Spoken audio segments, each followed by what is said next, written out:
السلام علیکم اسٹوڈنٹس، میں ہوں آپ کی ٹیچر مس وسما۔ آج کی جو ہماری کلاس ہے وہ اردو کی ہے اور آج اردو میں ہم گرامر پڑھیں گے۔ گرامر میں واحد، جمع۔ اچھا، سب سے پہلے دیکھیں واحد کیا ہے۔ وہ اسم جو کسی ایک شخص یا چیز کے لیے بولا جائے واحد کہلاتا ہے۔ مثلاً کتاب، لڑکا، کرسی وغیرہ۔ واحد کا مطلب وہ نام جو کسی ایک شخص یا چیز کے لیے بولا جائے جو ایک اکیلا ہو۔ واحد کا مطلب ایک اور جمع کا مطلب بہت زیادہ۔ اب جیسے کہ آپ لوگ دیکھ سکتے ہیں جمع، وہ اسم جو ایک سے زیادہ اشخاص یا چیزوں کے لیے بولا جائے جمع کہلاتا ہے۔ مثلاً کتابیں، لڑکے، کرسیاں وغیرہ۔ ایک ہو تو واحد ہے، چاہے وہ ایک شخص ہے یا ایک چیز ہے، وہ واحد ہے۔ اگر ایک سے زیادہ ہیں تو اس کو ہم کیا کہیں گے؟ جمع کہیں گے۔ جیسے مثلاً آپ لوگ دیکھیں کتابیں، لڑکے، کرسیاں۔ واحد سے جمع بنانے کے کچھ اصول۔ اگر واحد کے آخر میں الف ہو تو اس کی جگہ یہ لگا دینے سے واحد جمع میں تبدیل ہو جاتا ہے۔ مثلاً آپ لوگ دیکھ سکتے ہیں انڈا، انڈے، بکرا، بکرے۔ یہاں پہ واحد میں الف ہے جبکہ جمع میں اس کو تبدیل کرنے کے لیے اسی ہندسے کے آخر میں یہ لگایا جا رہا ہے۔ تالا، تالے، طوطا، طوطے، لڑکا، لڑکے۔ اب اس کا اصول نمبر 2 ہے کہ اگر واحد کے آخر میں ہے ہو تو اس کی جگہ یہ لگا دینے سے واحد جمع میں تبدیل ہو جاتا ہے۔ مثلاً بندہ، بندے۔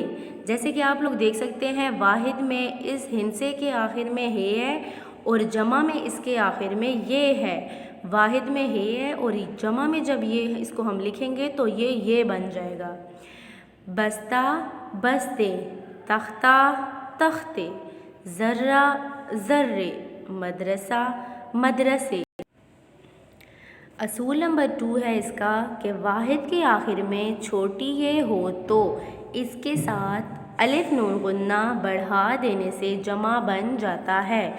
مثلاً بچی، بچیاں، برائی، برائیاں، بلی، بلیاں، بستی، بستیاں، بیٹی، بیٹیاں۔ اس کا اصول نمبر 4 ہے اگر واحد کے آخر میں یہ نون غنہ لگایا جائے تو واحد جمع میں تبدیل ہو جاتا ہے۔ مثلاً آنکھ، آنکھیں، اینٹ، اینٹیں، بہار، بہاریں، تصویر، تصویریں، تدبیر، تدبیریں۔ یہ ہمارے پاس ہو گیا واحد اور جمع۔ اب ہم پڑھیں گے مذکر، مؤنث۔ مذکر ایسا اسم جو نر کے لیے بولا یا استعمال کیا جائے مذکر کہلاتا ہے۔ مثلاً لڑکا، مرد، گھوڑا، بیٹا، شہزادہ وغیرہ۔ اور مؤنث ایسا اسم جو مادہ کے لیے بولا یا استعمال کیا جائے مؤنث کہلاتا ہے۔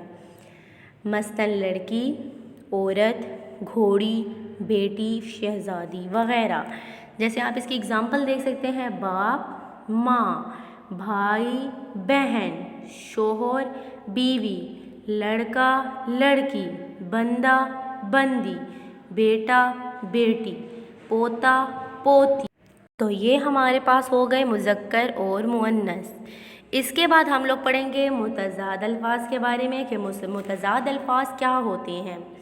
ایسے دو الفاظ، لفظ جو ایک دوسرے کو الٹ معنی رکھتے ہیں، الٹ الفاظ یا متضاد الفاظ کہلاتے ہیں۔ مثلاً پھول اور کانٹا، غم اور خوشی وغیرہ۔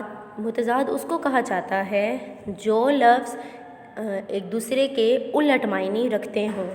جیسا کہ آپ دیکھ سکتے ہیں آباد، ویران، آغاز، انجام، اصل، نقل، ابتدا، انتہا، بیماری، تندرستی، یہ ہمارے پاس الفاظ متضاد ہیں۔ اس کے بعد ہم لوگ مترادف الفاظ پڑھیں گے کہ مترادف الفاظ کیا ہوتے ہیں۔ مترادف الفاظ ایسے دو لفظ جو ایک جیسے معنی رکھتے ہوں ہم معنی یا مترادف الفاظ کہلاتے ہیں۔ مثلاً آغاز اور ابتدا، آب اور پانی وغیرہ۔ تو مترادف الفاظ اس کو کہا جاتا ہے جو ایک دوسرے کے ہم معنی ہوں، جیسا کہ آپ دیکھ سکتے ہیں آرام، راحت، آس، امید، امر، حکم، امیر، دولت مند، اجنبی، ناواقف۔ تو یہ سب ہمارے پاس الفاظ مترادف یعنی کہ ہم معنی الفاظ ہیں۔ اس کے بعد ہم لوگ پڑھیں گے گرامر میں اسم اور اسم کی اقسام کے بارے میں۔ تو ہم سب سے پہلے پڑھیں گے اسم کی تعریف کہ اسم کیا چیز ہے۔ تو آپ دیکھ سکتے ہیں کسی شخص، چیز یا جگہ کے نام کو اسم کہتے ہیں۔ مطلب کسی شخص کا نام، کسی جگہ کا نام، کسی چیز کا نام، یہ ہمارے پاس اسم کہلاتا ہے۔ اسم کا مطلب ہے نام۔ مثلاً کتاب، کراچی، قلم، مزار قائد، اقبال پارک، میری اردو کی کتاب، محمد علی جناح، اکبر، اسماء، جوتا، کپڑے، کمپیوٹر اور کاپی، وہ سب ہمارے پاس اسم ہیں۔ اب ہم پڑھیں گے اسم کی اقسام۔ اسم کی بہت ساری اقسام ہیں لیکن معنوں کے لحاظ سے اسم کی صرف دو اقسام ہیں۔ وہ کون سی ہیں؟ پہلی ہے اسم معرفہ، دوسری ہے ہمارے پاس اسم نکرہ۔ سب سے پہلے ہم لوگ پڑھیں گے اسم معرفہ کے بارے میں۔ تو اسم معرفہ کیا ہے؟